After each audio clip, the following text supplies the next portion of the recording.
Hello, hello. Welcome back to my studio. Today I'm working on preparing for a collage project where I need pieces of blue. So I've cut and torn pieces out of magazines, but I'm looking for pieces that have blue texture, not just a solid blue. So I ran across this deli sheet that I had done a jelly print on with some blue, and I thought, well, that could work. I could use parts of it in the collage. That would actually be kind of cool. But I need more. So I can make some more jelly prints, and I will. But right now, I'm thinking about some other things. These are actually pieces of, I don't know, leftover prints off of a jelly pad. Like this is where I picked up the edge, and it's blue, and that'll work, and some of this will work. Here's some more magazine blue, and that's a nice kind of blue. I can just get rid of the green out of there. But I need some more. And this has too much yellow in it. So what I'm thinking is that I'm going to take some papers and take some blue paint, and I'm just going to shake some of this. I'm going to get rid of this little part on top here. And I have a whole tub here of things to make texture. So I'm going to put some of this into, this is Apple Barrel's Primary Blue. And I'm going to look at all different kinds of blues. But I'm going to take a wide brush, first of all. And this is just a piece of magazine page that actually this side would probably be better because it's all text. And so I'm going to smooth out this paint so I'm not painting with lumps. And I'm just going to put some of this on here. And I'm going to move it around on this page. And I'm going to put some here and some there. Here a little, there a little. Yep, okay. And we'll stop with that. And then maybe I'll come in with my little sleeve that I get with my Starbucks coffee. I love these because you can go across the grain of the ribbing and get these wonderful lines. Isn't that cool? You'll see that in all kinds of my paintings. So I'm just getting some blue onto here, and that's going to make a wonderful piece that I can tear up when I'm ready for it. So now I can put this aside and let it dry. All right, then we'll pull out, I like to get these crossword puzzle books, and I can just take out either this page or that page. Sometimes it's easier to start from the front, but I don't generally use that front page. I could use this side. There we go. And we'll do some of the same stuff. We need to move some of this over. Okay. And we'll get some blue on the brush again. Do some more bubble wrap. And this, by the way, is the small bubble wrap. I do have medium and large, but for these small pieces of paper, I thought it would be just as well to stick with the small. All right, and I'll do some more of this like we did a few minutes ago. Whoops, not that way. If you paint across the lines, all you do is waste your paint because it goes in between the raised parts. And that part will never print for you, so it's just sitting down there. I could actually get some of that out and take it across. There we go.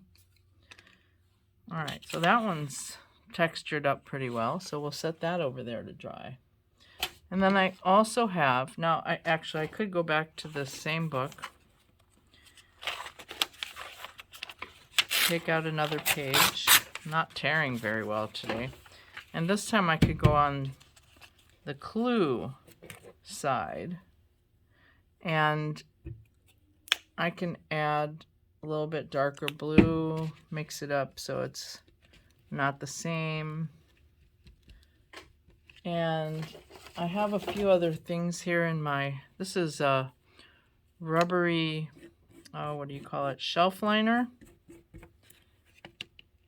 Stay up there. So I can put a little here and a little here, and I want you to notice, using this side, it puts down dots. Okay, now, do I have another piece in here? Let's see, I do. Because it's really hard to paint on the front and the back without getting it all over your hands. So I'm just going to set this aside for a minute. All right, that was this side. Same stuff. Now I'm going to paint on this side. Watch what I get. It's amazing. I love it. This side is much more about checkerboard squares. Isn't that cool? I love it. I really love the checkerboard squares because you can kind of get these dots similar to that anyway with bubble wrap. So I already have something that does that. But these squares are unique. And they look cool on your hands. All right. So I can get all that kind of stuff. I just see one little spot here that's aching for some paint. And then I'm going to let all of this stuff dry, and then I can tear it and use it in my blue collage. I'm looking for all kinds of things blue, and you'll just have to wait and see why, but I wanted you to see what you can do when you can't find enough pieces in a magazine of a color. You can make your own. You can definitely make your own. This is the same kind of shelf liner that I had cut into a circle. And I have other corrugated cardboard of different widths that you can get out of a box. And, oh, my favorite, my absolute favorite, which I'm surprised I haven't done any of. But I love, love, love circles. So I just put it in the paint. Kind of smush it around, and we get circles. And then of course I always look for something to make a smaller circle inside, and you can use prescription bottles, you can use prescription caps. Caps are really cool. And this particular cap happens to be about the same size as the toilet paper roll. Let's see. I'm sure I've got other stuff in here. I do absolutely love this silicone. Now I'm going to have to do another sheet because there is enough blue on there.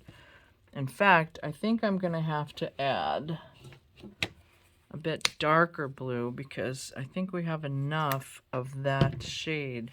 But I do want to show you this particular pattern that I get from this. This was a silicone hot pad that I had bought at a big box store so that you can set hot pots on it on your table kind of thing. Okay, and this came from a music book that I bought at a thrift store. Get rid of those. I don't care about the back. Okay, so here we're going to get some of this darker colored blue and brush on here. Whoops, I put a little too much. See, now it's down in the holes, and sometimes you risk that showing up, so you have to press gently so it doesn't come out. And you can make long stretches of it that you can tear. You can continue it on. You could even do like a whole page of this if you needed a bunch. I just love the honeycomb effect. Running out. But see, it's still stuck down in those holes. That's what happens. So you don't ever want to have too much on your brush. You just want to go lightly across the tops. And then sometimes you just press the middle down so that you don't get these hard edges and corners. See, this is much softer, and I'm just bending it up and pressing down the middle, kind of like walking it along. And now I need some hand wipes. But that's what I came here to show you today. And hopefully you'll have some ideas of your own of things that you can just paint on and impress different textures on different papers, papers with backgrounds. It could even be plain white copy paper. It doesn't have to have printing and words and crossword puzzles. I just wanted to give you some ideas of things that you might not think of. All right, so happy trails, happy printing, and I can't wait to see what you come up with.